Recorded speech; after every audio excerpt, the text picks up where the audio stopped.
Okay.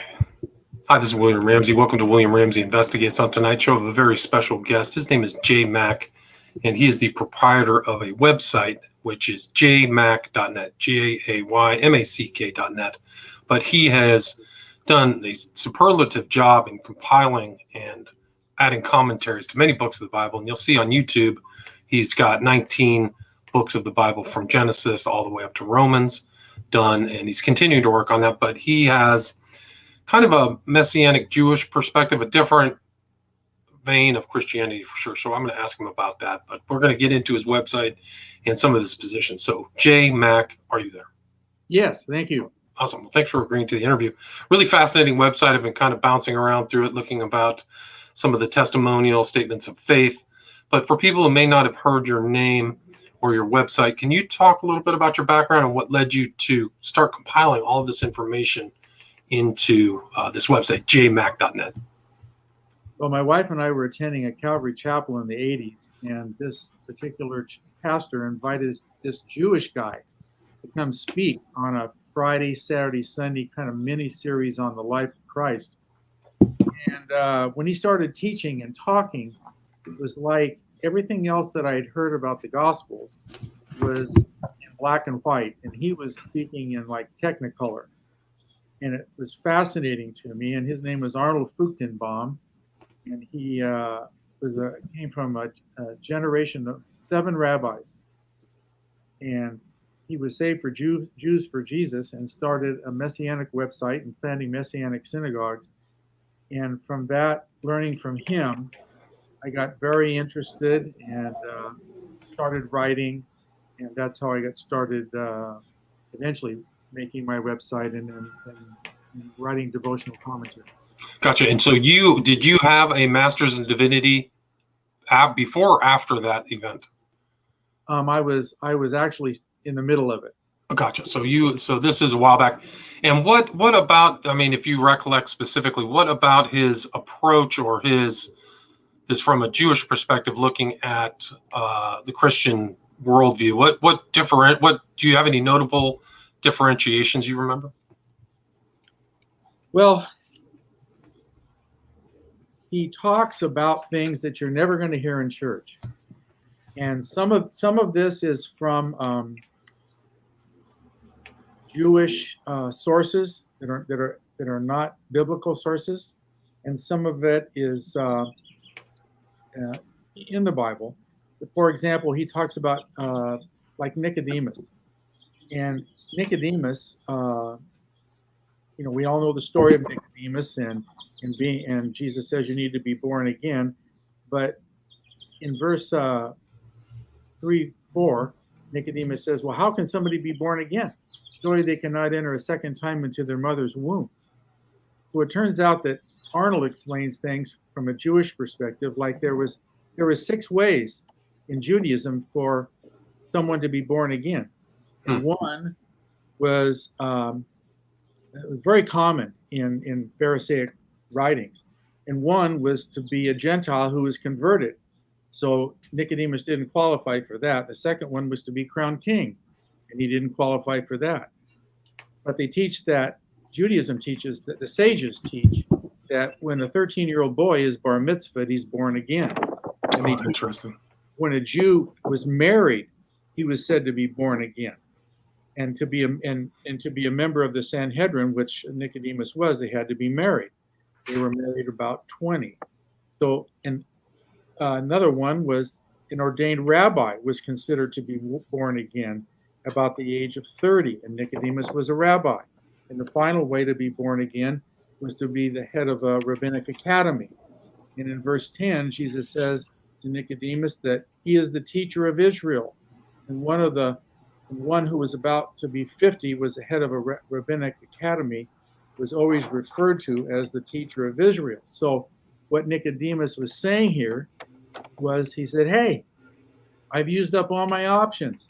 I was bar mitzvahed at 13, I was married at 20, I was a rabbi at 30, and I was a head of a rabbinic academy at age 50. What am I supposed to do now? Go back and be born again and start the process all over again? So it was this background that Arnold Fruchtenbaum had that added flavor and better understanding of that simple thing of surely a man cannot enter a second time into his mother's womb to be born. Right. So you see that theme of being born again already in Judaism, that somebody from a Christian background may not have that context, that additional context of that term. Right. Gotcha. So for you, so this was an important event for you. So what kind of changes did you make to really become kind of, I guess you would be very comfortable with somebody who's really a Messianic Jew, right? So would you consider yourself a Messianic Jew or a Messianic Christian, or what term do you accept for your theological position? I consider myself a Messianic Gentile. Gotcha. And Arnold had tapes and books, and so I started reading all those. I started reading different Messianic authors, but we also, the last 5 years, well, there was a period of time there when my wife and I we moved, and so we needed a new church home, and we had talked about joining a Messianic congregation. So we joined a Messianic congregation, actually. Interesting. So what's the proportion of Jews to Gentiles in the Messianic congregation? Is it mostly Jewish people? It is not. Okay. It is not. But most Messianic congregations, the majority are Gentiles. Interesting. And what do you think? I mean, I've heard other kind of percentages bandied about, like 10%, 15%. Isn't there a significant proportion of Jewish people today who consider themselves Messianic Jews? There is, and I don't know that anybody has a percentage. But I will say that, in my opinion, the church, by and large, ignores Messianic congregations and Messianics, whether they're Jews or Gentiles. The question in Acts 15 with the council in Jerusalem was, can these Gentiles be saved? And it seems like the question today is, can these Jews be saved? Right. They just treat them like distant cousins, No, I think that's true. I mean, because there is kind of Jews for Jesus is out there. There are active groups, and I've heard the 15% from somebody who's a kind of like you, is kind of like a Christian rabbi, but he said like there's a lot of sympathy too within Judaism for the Messianic position, even though some of these people are still going to traditional synagogues or things like that. Yeah. Now the Southern Baptist Convention actually has Southern Baptist Messianic wing to them. There's about 25 churches, Messianic congregations, started by Southern Baptist churches in America. Interesting, fascinating.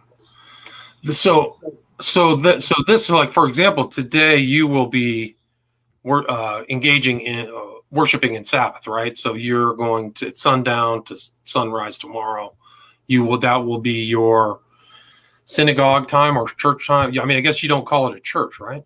No, we call it our either a synagogue or just a congregation. I lead what's called a Havurah tonight. Havurah is just like a small group, a home fellowship type of thing. We go to a Messianic congregation now, and these people, most of them go to our Messianic congregation. Some do not, but I lead it on Zoom. We have a Zoom meeting. Because of the COVID, we started it on Zoom and we just continued. But I will lead that this evening. Yes, you're right. Gotcha. So you have kind of an online congregation, and then you talk about this term replacement theology on your website. I saw that in the statement of faith. Well, can you define what replacement theology is and how it's applicable to your outlook? Yeah, I would like to say one more thing before we leave the Messianic Jewish perspective. On my website, under Statement of Faith, the last paragraph, I have a statement on Jewish perspective. What is a Jewish perspective? And I said, we're a strong supporter of Jewish people and approach the scriptures from a Jewish perspective. And as a matter of fact, my website, the target audience of my website are Gentiles who want to approach the scriptures from a Jewish perspective. Gotcha. And I say in it, God speaks of his love for the whole world, yet he gave special promises to the descendants of Abraham, Isaac, and Jacob. We do not believe in replacement theology. In other words, the church has not replaced Israel in God's plans. And I think that's today replacement. There are groups like the Hebrew Roots movement and stuff like that that believe that because by and large, there's always been a believing remnant, but the people in replacement theology believe because Israel has rejected Christ, that the church, all the promises to Israel in the Old Testament have now been conferred to the church, and the church is now Israel. So Right. when they read the Old Testament, it says Israel, they're thinking Gentiles. They're thinking that's us now. But obviously, when you read like Romans chapter 11, verses 25 to 36, and talks about Israel's redemption, that just can't be true. But there is a very big movement today called replacement theology, where the church has replaced Israel. Gotcha. And so your view is that you don't have that kind of rigid separation between the Old and New Testament, maybe that some other Christians would have, right? So those. That's very true. You know, okay. We believe that the Old Testament looks forward and the New Testament looks back, and you cannot really understand the New Testament without understanding the Old Testament. Yeah. And I'll give you one more example of the Jewish perspective. You know, whether it's Orthodox Judaism or Reform Judaism or Conservative Judaism, they believe in a thing called the oral law. And they believe that when Moses came down from Mount Sinai, he brought two laws down. He brought the written law on the tablets of stone, but he also brought down an oral law. And today, when Ezra came back after the Babylonian captivity, he started this process of examining the 613 commandments of the Torah and like rabbinic academies. So today there's at least 1,500 oral laws for every one of the 613 commandments in the Torah. So every one of the problems and the conflicts that Jesus had in the Gospels is over the oral law. Every single one. There wasn't a time, and because the oral law was man-made, they just made it up. God had Jesus being the Word, and he knew that he had nothing to do with this oral law. So, as he and his apostles are walking through a wheat field on the Sabbath, and they're hungry, so they take off some of the wheat and crush it in their hand and blow off the chaff and eat the wheat. The Pharisees and Sadducees go crazy because they said, "You're breaking the law. You're breaking the law." And of course, that was an oral law. But by the time of Christ, the Pharisees had elevated the oral law. They said, "Whoever follows the Torah does a good thing, but whoever follows the oral law does an even better thing." They had actually elevated the oral law to a superior place over the written law. So all the conflicts that Jesus has with the Pharisees and Sadducees in the New Testament, in the Gospels, is over the oral law. And so my contention is if you don't understand that, then you really can't understand the Gospels. Right, and so even the presumption that the oral law came down from Sinai is more than debatable, right? I mean, that's a very convenient thing that I don't think is in Genesis, right? Does Moses say, "I'm bringing you an oral law as well"? No, it's right. not. It's not in Scripture. It's not in Scripture at all. Right. It's a totally man-made thing. Jesus, in the Gospels, Jesus calls it the tradition of the elders. He says, "You follow the tradition of the elders," meaning all these man-made laws that you have made up. So he had nothing to do with them, and didn't. And the problem was that by the time that Christ was born, the rabbis taught that not only when the Messiah came, not only would he believe in the oral law, but he would participate in the making of new oral laws. So when Jesus was doing all these miracles, they couldn't deny the miracles, but he had nothing to do with the oral law. So they were on the horns of a dilemma. And their answer to that dilemma was that he was demon possessed. He was ultimately rejected and said to be demon possessed because he would not participate in this oral law system. Fascinating. Right. So then that also kind of when you're in your website, you're going back through these commentaries, right? So you include Orthodox Jewish interpretations of the Old Testament and the New Testament, correct? Yeah. Now, what I do is I have to have a way of letting the reader know what is,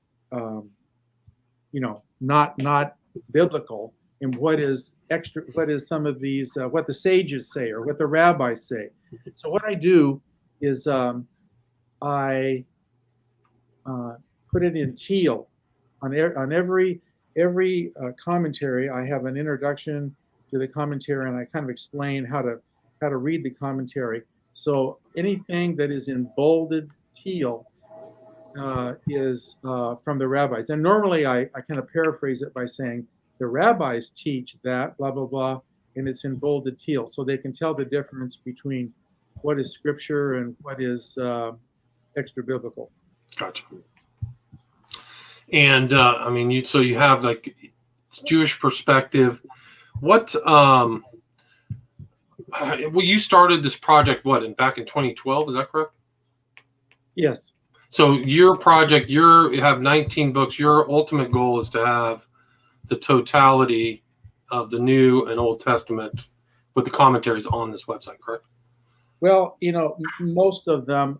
Some of the like Revelation has Ezekiel in it. It has Daniel in it. My commentary on the life of Solomon that I plan to write has the whole book of Ecclesiastes in it. So I don't have a separate book of Ecclesiastes, but it's in life of Solomon. So it'll end up being Second Peter is in a lot of Jude. So it ends up being almost every book, but it won't be separate commentaries on every book. But we'll end up being having parts of almost every book in the Bible. Yes. Gotcha. And so your ultimate goal is to have all that done, and you've had 25 volunteers kind of working on this now. Is that correct? Yes, we have about 25 volunteers. I have editors. I have a graphic designer. We have translators in Tamil and Hindi from India. We have a translator in Spanish from Argentina. We have a translator in Urdu from Pakistan. And I just, it's not on the website yet, but I have a brilliant man, a brilliant pastor from Burundi, Africa, who is fluent in 7 languages and has started 12 churches, and is going to translate my commentaries into Swahili. Oh, wow. Because Swahili has an English-based alphabet. So, but we are looking for 2 other translators. I had a Chinese translator and a German translator, and for different reasons, both of them ended up not being able to proceed. But we have the graphics drawn up online, and so I'm in need of a Chinese translator and a German translator. So if there's anybody out there interested, I would like for them to get in touch with me through my website. Right. So that's jmack.net. And what's the reception of this project kind of internationally with these different languages? Are you finding that people are contacting you, or how is that kind of working out? It is. The most advanced one and the first one was in Spanish, and Silvio has translated 4 books and is getting ready to start another one. And we are starting to get comments from Spanish readers in Spanish to them. The other ones with Tamil and Hindi and Urdu, we're going to get started right when COVID hit, and so that's been very difficult. So we're going to have to wait and see about that. But I just feel like I think there's a if you read my if you go to the testimonies on my website, I get testimonies from all over the world, literally all over the world. So I have great confidence as it's God's word, will not return void. And I have great confidence that as His word goes out in Tamil and Hindi and Urdu and Swahili, that we will get a great response. And I mean, it's interesting. Like, what would be your argument for people who came across this website and were curious about kind of maybe changing their Christian outlook or Jewish outlook to yours, this Messianic outlook? What would be your advice to them, or what would you say to them? Well, I would say, to me, it's not a change. To me, it's a biblical outlook. I've had people say, well, when I very first started this, very first book I wrote was Isaiah. And I had an editor. I wasn't living where I live now. And I had an editor. And she came to me and she said, I would use the words that are familiar to Jewish believers, like I use Adonai, or Hashem. And I would use these terms. And she came to me and she said, you're using too much Jewish stuff. This is too much Jewish stuff. I said, that's not your target audience. And I said, no, that's wrong. That's exactly my target. That's exactly my target audience. And I don't think people have. It's not a change. It's going back to its roots. And I say to people, the whole New Testament, every book is Jew. It was written by a Jew. Right. Every single book. So you can't take the Jewishness out of the New Testament when it was written by Jews. Right. Even Luke was Hellenistic Jew. He was a Hellenistic Jew. But all the rest of them were Jewish writers. So I think that there is a great hunger for Gentiles to, once they are exposed to this, they kind of go, yeah, that kind of makes sense. And I think there's a great hunger for it. And when people are exposed to it, most often they embrace it. And what do you find is different between their standard Christian approach to the New Testament that the Jewish kind of Messianic Jews have that's different? Do you find noticeable differences between that theological view? Yeah. First of all, I would say that when was the last time your church taught through a book in the Old Testament? I can't even think. I mean, not in a long time. Not in a long time. Yeah. Normally if they're, some pastors that preach or teach topically, sometimes they will go, to a passage in the Old Testament for a Sunday. But pastors who teach through books of the Bible in churches very rarely teach through an Old Testament book. Like, when was the last time, your pastor taught through Deuteronomy? Never. I was at a Christian church, and I asked to do a class, like a Sunday school class, on the Feast of Israel, and so it was on a Wednesday evening, and this was a very large church. And I went around to all the Sunday school classes to kind of let everybody know I was going to teach this class. And so I went into this very large women's Sunday school class. They had about 60 women in this Sunday school class. And I didn't know who the leader was. And so I found out the leader, and I went up and I said, "Hi, this is my name, and I'm going to be teaching a class on the Feast of Israel."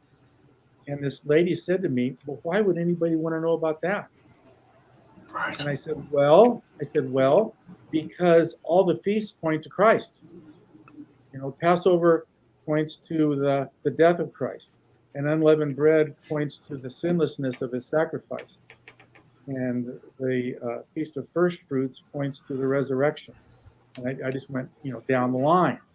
And so it's, I don't know if it's an unintentional or intentional ignorance or not, but I would say that's almost like they're in the Christian world, and this is probably a generality, but it is, I think that there's a presumption not to go back to the Old Testament because it's Jewish, and this is the new revelation of Christ, right? So it's like a past. That's why even just the distinction between the Old and the New Testament, I think, is something that, like I said, it's a generality, but I think that they're not fused together in meaning as much in the modern Christian perspective as maybe somebody who was like you, a Messianic Jew. Would you agree with that?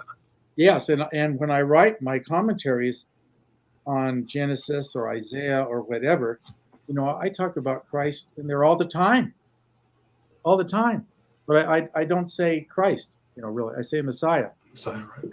I don't say Jesus. I say Yeshua. Right. And I'd like to give you another example. I was in a Sunday school class, very large Sunday school class at a church, and they were coming up on Genesis and the story of Jacob and Esau.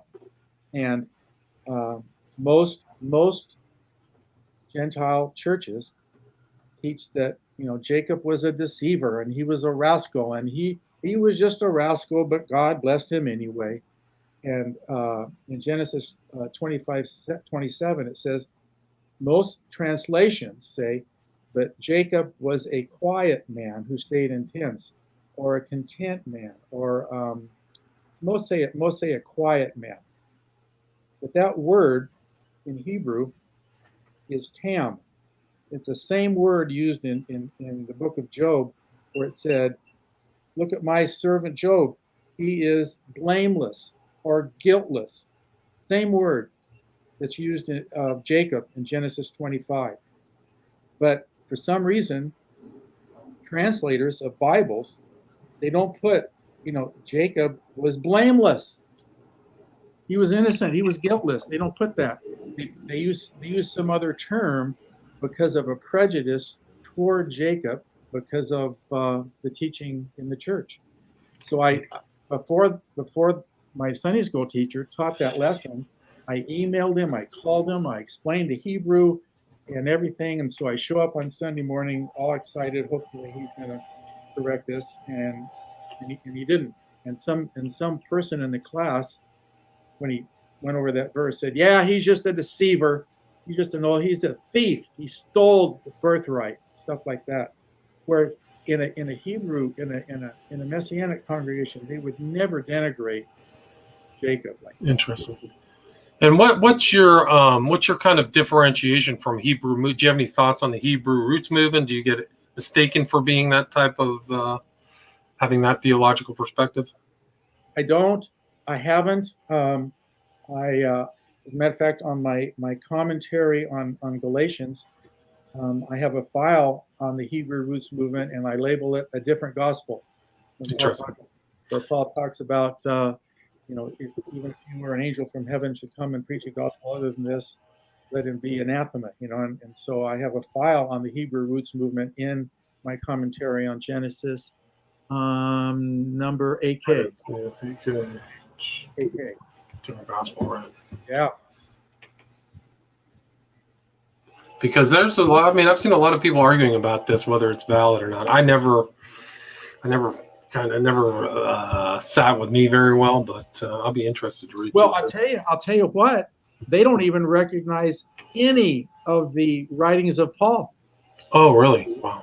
They only recognize the Gospels. The Hebrew roots movement only recognizes the Gospels because Paul is so strong on the all of Israel will be saved in Romans and stuff, that they don't even recognize any writings of Paul.